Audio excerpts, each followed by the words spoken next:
அதிமுக கையில் எடுக்கக்கூடிய மதமும் பாஜக கையில் எடுக்கக்கூடிய மத பிரச்சனை ஒன்று கிடையாது. ஏன்னா பொது இடத்து கோயில்களில் வந்து ஆடு கோழிகள் பலியிட தடைன்னு ஜெயலலிதா கொண்டு வந்து அதை பின்வாங்கின வரலாறுமே இருக்குது. அது ஒரு ஒரு ஒரு பேர்னிங் பாயிண்ட்டு, அதை தொற்றக்கூட கூடாதுன்னு சொல்லிட்டு இவங்களோட ஆன்மீகம் ஒன்றும் கிடையாது.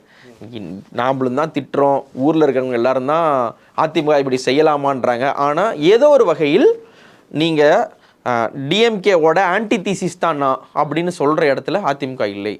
டிஎம்கேவோடைய இடஒதுக்கீடு என்னவோ அதுதான் அதிமுகவோட இடஒதுக்கீடுக்கு சம்பந்தமான நிலைப்பாடு. அதே மாதிரி மகளிர் முன்னேற்றத்தில் இவங்க என்ன சொல்கிறாங்களோ அதே தான் அவங்களும் சொல்லுவாங்க. இவங்க வந்து ஐடி பாலிசியில் என்ன சொல்கிறாங்களோ அதே தான். இவங்க வந்து எந்த மதத்துக்கும் நாங்கள் வந்து விரோதி கிடையாதுன்னு எப்படி திமுக சொல்லுதோ அதே தான். தமிழர் நலத்துக்கு இவங்க என்ன சொல்கிறாங்களோ அதே தான் இவங்களும். இவங்க வந்து சின்ன சின்ன இஷ்யூஸில் மாறுபடுவாங்களே ஒழிய சின்ன சின்ன இதில் இருக்கக்கூடிய பாலிசி வைஸு, கொள்கை வைஸ், கோட்பாடு வைஸு மாறுதல் கிடையாது.